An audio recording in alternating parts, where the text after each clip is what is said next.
네, 오늘은 우리가 이사야 44장부터 14절에서 20절까지 같이 몇 장 안 되니까 같이 함께 한 목소리로 봉독하겠습니다.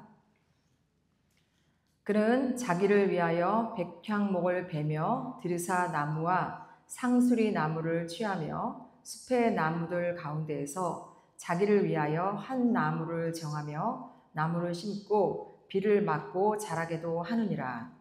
이 나무는 사람이 땔감을 삼는 것이거늘 그가 그것을 가지고 자기 몸을 덮게도 하고 불을 피워 떡을 굽게도 하고 신상을 만들어 경배하며 우상을 만들고 그 앞에 엎드리기도 하는구나. 그 중에 절반은 불에 사르고 그 절반으로는 고기를 구워 먹고 배불리며 또 몸을 덮게 하여 이르기를 아하 따뜻하다 내가 불을 보았구나 하면서 그 나머지로 신상 곧 자기의 우상을 만들고 그 앞에 엎드려 경배하며 그것에게 기도하여 이르기를 너는 나의 신이니 나를 구원하라 하는도다. 그들이 알지도 못하고 깨닫지도 못함은 그들의 눈이 가려서 보지 못하고 그들의 마음이 어두워져서 깨닫지 못함이니라.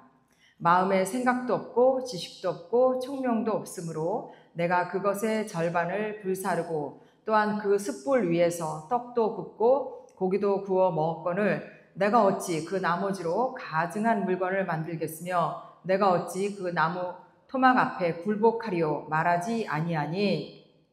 그는 죄를 먹고 허탄한 마음에 미혹되어 자기의 영혼을 구원하지 못하며 나의 오른손에 거짓 것이 있지 아니하냐 하지도 못하느니라. 아멘. 네, 오늘은 허무한 마음 무엇으로 채워야 하나요? 라는 제목으로 말씀을 전하겠습니다. 오늘 우리가 읽은 이사야 44장의 그 말씀의 내용은 여호와만이 하나님이다. 여호와만이 하나님이다. 라는 말씀의 주제입니다. 그래서 44장 그 1절부터 8절까지의 말씀을 보면 하나님께서 온 우주 만물을 창조하시고 또 우리를 만드신 하나님께서 이스라엘 백성과 또 현재 우리에게 여호와 하나님이 누구인지 또 하나님이 우리와 무슨 관계인지를 잘 설명해 주신 말씀인데 제가 쉬운 성경으로 간략하게 말씀을 드리겠습니다.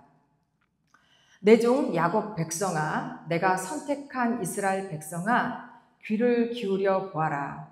내가 너희 어머니 뱃속에서부터 너를 만들었고 내가 너를 선택했다. 그러니 잘 들어라. 나는 처음이요 끝이다. 나밖에 다른 하나님이 또 있느냐? 그러니 두려워하지 마라. 걱정하지 마라. 나만이 유일한 반석이며 다른 반석은 없다. 이렇게 8절까지 우리의 주인 되심을 아주 잘 설명해 주시고 계십니다. 그러나 이렇게 하나님께서 단호하고 간곡하게 말씀하심에도 불구하고 이스라엘 백성들이 창조주 하나님을 외면하고 허탄한 우상을 만들고 또 우상을 섬기고 있는 모습을 보시면서 하나님께서는 가슴을 치시는 것입니다. 그래서 오늘 이사야 선지자는 이런 인간들이 하는 일이 얼마나 어리석고 미련한지 이사야 44장에 그 말씀에 적나라하게 써놓았습니다. 그래서 14절부터 말씀을 제가 쉬운 성경으로 간략하게 말씀을 드리면 숲에서 저절로 자란 백향목이나 삼나무나 상수리나무를 베어와 이런 나무들을 땔감으로 쓰고 그것으로 불을 피워 몸을 따뜻하게 하고 빵을 굽는 데 쓰기도 한다. 또 나무의 일부로는 불을 피우고 고기를 구워서 먹는다. 고기를 잘 구워서 배부르게 먹고 그 나무를 태워 몸을 따뜻하게 하면서 아 따뜻하다 불을 보니 좋구나 라고 한다. 그리고 이런 사람들은 쓰고 남은 나머지 나무로는 우상을 만들어 그것을 자기의 신이라 부르며 자기가 만든 나무 조각 앞에 엎드려 절하고 섬긴다. 또 그것을 향해 기도하기를 나의 신이시여 나를 구해 주십시오 라고 한다. 떡을 구워 먹어서 땔감으로 땔감으로 써서 땔감으로 우리가 쓸 수도 있었고 또 몸을 따뜻하게 해서 재로 사라져버릴 수밖에 없었던 그저 나무에 불과한 것을 너희는 쓰고 남은 나무로 우상을 만들어 나를 구해 주십시오. 당신은 나의 신입니다. 라고 하니 이 얼마나 어리석은가 라고 이사야 선지자가 말씀을 하시는 것입니다. 그럼 왜 이 땔감으로 쓰는 나무에 불과한 것을 신이라고 하는가? 왜 이렇게 어리석고 미련한 짓을 하는가? 바로 그 이유가 있다는 것입니다. 이사야 44장 오늘 우리가 읽은 본문 말씀 18절, 20절까지 말씀이 나와 있는데 이것도 제가 쉬운 성경으로 간략하게 말씀을 드리겠습니다. 그들은 알지도 못하고 깨닫지도 못한다. 그들의 눈이 가려져 보지 못하고 마음이 어두워져 깨닫지 못한다. 그들에게는 생각도 없고 지식도 없고 깨달음도 없다. 그래서 그들은 나무의 절반은 불태우는 장작으로 썼고 뜨거운 불로 빵을 구워 먹기도 했으며 고기를 요리해 먹기도 했다. 그런데 그 남은 나무로 이 가증스러운 우상을 만들어야 하는가? 이런 나무 토막을 섬겨야 하는가라는 생각을 한 번도 하지 않는다. 그는 마치 양잿물을 먹은 사람처럼 정신이 흐려져 그릇된 길로 나아간다. 내가 붙들고 있는 이 우상은 헛된 신이다 라고 말하지 못한다. 즉 땔감으로 쓰는 나무로 우상을 만들어 놓고 그것 앞에 엎드려 절하는 것이 얼마나 어리석은지 알지도 깨닫지도 못하는 이유는 그들의 눈이 가려졌고 마음이 어두워졌기 때문이라고 합니다. 그럼 무엇이 눈을 가리고 마음을 어둡게 하는 것입니까? 그것이 바로 죄 때문이라는 것입니다. 우리의 탐욕과 정욕이 그 눈과 마음을 가리고 어둡게 하기 때문에 아니 내가 나무 막대기한테 기도를 하고 있어? 내가 신이고 나를 구원해 달라고? 이렇게 도무지 깨닫지 못하는 것은 바로 죄 때문이라는 것입니다. 그래서 오늘날 우리는 이사야 선지자 시대처럼 나무 조각을 깎아서 사람의 모양을 만들어서 집에다 들여놓고 아침 저녁으로 절을 하면서 나를 구원해 달라고 하는 경우는 거의 드물 것입니다. 그럼 지금 우리는 우상이 없는 것일까요? 그렇지 않죠. 지금 우리가 아이돌이라고 하는 이 아이돌이 우상이라는 뜻이잖아요. 지금은 인간들이 만들어 놓은 수많은 우상들이 우리와 함께 살고 우리 문화를 통해서 우리와 공존하고 또 우리가 우상의 일을 하여 먹고 살고 또 우상 없이는 살 수 없는 세상이 되었습니다.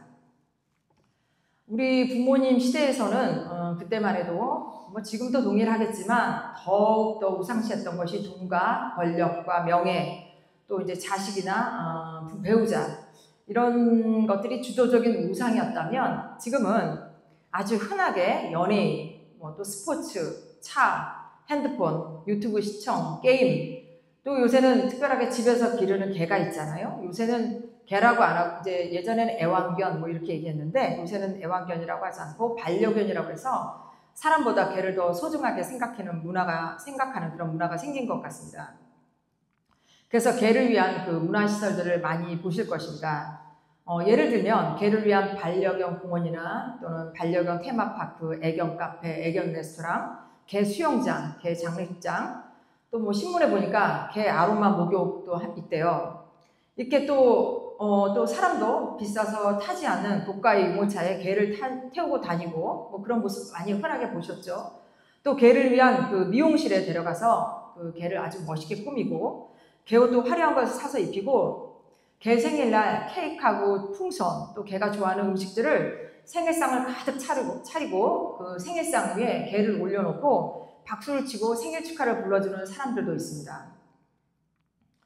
여러분들도 이렇게 생일날 이렇게 한상 가득 생일상을 이렇게 받아보시는지 모르겠어요. 바쁜 생활이기 때문에 요새 그렇게 흔하지 않을 텐데 요새는 이제 정말 개가 사람보다 더 팔자가 좋은 그런 개팔자가 상팔자라는 세상이 온 것 같습니다. 이렇게 우리의 의지할 대상들이 나에게 풍요를 주고 나의 허전하고 불안함과 두려운 마음을 어떤 의지할 대상을 통하여 안정감과 위로를 받으려고 만들어 놓은 것이 바로 아이돌 우상이라는 것입니다. 그래서 저도 여러분도 우리가 교회 가서 봉사도 하고 기도도 하고 이렇게 신앙생활을 하지만 이렇게 하나님을 믿지만 때론 우리의 많은 관심과 시간과 노력을 다른 것에 더 집중할 때가 있을 것입니다. 그럴 때 우리가 하나님보다 더 우상시했던 것들이 어느 순간 한순간에 무너지는 경험들이 있을 것입니다. 그것이 돈이든지 건강이든지 사람 관계든지 어떤 형태로든 반드시 실망하고 나를 힘들게 하는 경우가 있을 것입니다. 바로 그때 이것이 우리가 섬기던 우상이 무너지고 하나님을 만나고 하나님을 찾을 때라는 사인을 반드시 기억하시길 바라겠습니다. 저희 친정가족에 대해서 잠시 말씀을 드리겠습니다. 저희 가족은 저희 오빠와 저와 여동생 둘 이렇게 일남 삼녀의 자녀를 저희 어머니 아버님이 두시고 제가 어릴 때는 저희 친정어머님이 몸이 많이 약하고 건강이 좋지 않으셨습니다. 그래서 늘 오래 사실 수 없다는 얘기를 많이 들으셨어요. 그때만 해도 한 40을 못 넘긴다 그런 얘기를 병원에서도 많이 했는데 지금 80이 넘으셨어요.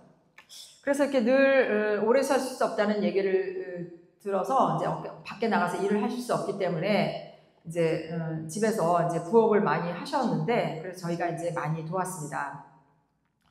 저희 아버지는 이제 식사도 잘하시고 평소에 아픈 데 없이 이제 건강하셨어요. 그래서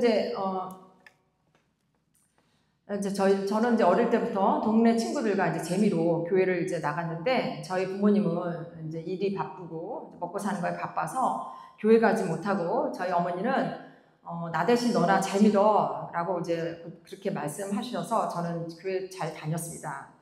저희 아버지는 큰아들이기 때문에 집안에 이제 일도 보시고 또 집안에 제사들이 있으면 저희를 데리고 시골로 이제 다니기도 하셨습니다. 저희 부모님은 아들이 하나이기 때문에 오빠에 대한 그 기대가 굉장히 컸습니다. 그리고 그래서 이제 항상 우리 아들 하시며 친정 오빠가 없는 세상은 정말 상상할 수 없을 정도로 오빠를 끔찍하게 생각하시고 또 오빠를 많이 의지하셨습니다. 그래서 이제 저희가 다 성장하고 그렇게 이제 건강하시던 친정 아버지는 어머니보다 먼저 돌아가시고 이제 오빠가 결혼을 하고 친정 어머니와 같이 살게 되었습니다. 그렇게 이제 의지하던 그 아들 자식과 함께 살면서 저희 어머니는 이제 어머니 이름으로 된 집을 오빠 명의로 바꿔 놓았습니다. 그렇게 아들 자식과 함께 살던 친정 어머니는 아들과 같이 살면서 많은 소외감과 불편함을 겪게 되었습니다. 결국 오빠 집을 나와서 여동생 집으로 옮겨 살게 되었습니다.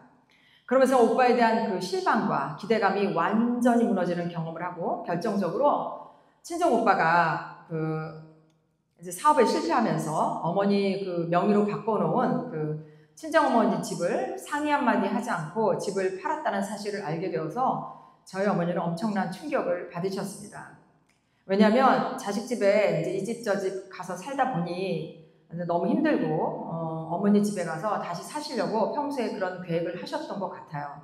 그런데 모든 계획이 한순간에 물거품이 되면서 엄청난 실망과 이제 상실감을 가졌던 것입니다.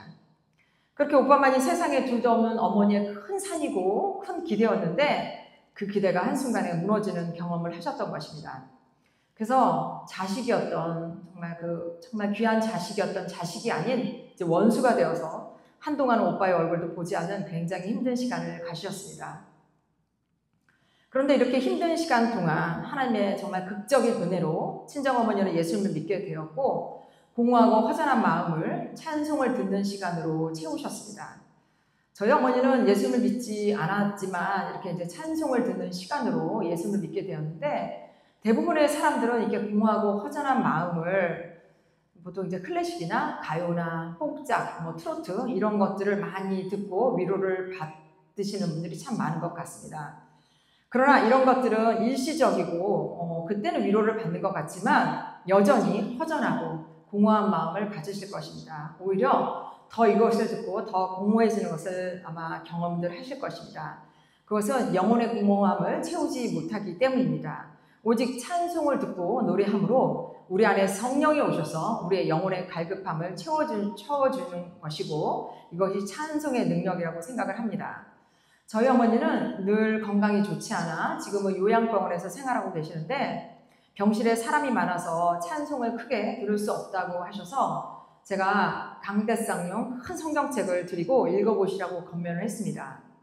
그렇게 성경책을 드린 지 이제 수개월이 지났는데 어느 날 갑자기 친정어머니에게 연락이 왔습니다. 갑자기 이제 연락이 와서 하시는 말씀이 아니 솔로몬 성전이 아직도 있느냐? 그 옛날에 어떻게 이렇게 크고 좋은 성전을 지을 수가 있느냐라고 물어보시는 거였습니다. 그리고 성경책에 푹 빠져서 일독을 하셨다는 것입니다. 그리고 또 얼마 전에는 한국에 우리 유승호 권사님께서 저희 친정어머니에게 천주용 사모님의 천국지옥 간증책을 주셨다고 합니다.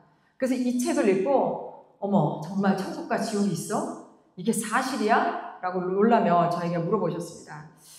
저희 어머니는 생전 책을 읽는 모습을 제가 보지를 못했습니다. 그래서 성경책을 읽고 간증책을 읽었다는 것은 거의 기적에 가까운 일이 일어난 것입니다. 저는 미국에 있어서 어머니가 계시는 병원에 가지 못하지만 어머니께서 말씀을 통해 하나님께서 어머니를 만나주시고 천국과 지옥에 있음을 알게 하시고 깨닫게 하셔서 지금은 매일매일 기도하신다고 합니다. 그래서 한 영혼을 놓치지 않고 구원해 주신 하나님께 진심으로 감사를 드립니다. 우리가 예수님을 믿지만 우리 안에 빈 공간에 예수님으로 채우지 않고 다른 곳으로 채우고 있지 않는지 잘 생각하고 우리가 고민을 해야 할 것입니다. 예수님 없이는 살아도 그것 없이는 살 수 없는 그 무엇이 있는지 잘 생각하고 고민하여 그 빈 공간에 찬송으로, 말씀으로, 기도로 또 예수님으로 가득 채우는 저와 여러분 되기를 바라겠습니다. 성경은 우리가 유일하게 예배하고 섬기고 사랑해야 할 분은 오직 하나님 한 분이고 온 세상을 창조하시고 우리를 만드신 분은 오직 하나님이라고 아주 단호하고 명확하게 말씀하시고 계시는 것을 잊지 말아야 할 것입니다. 예, 말씀을 마치겠습니다.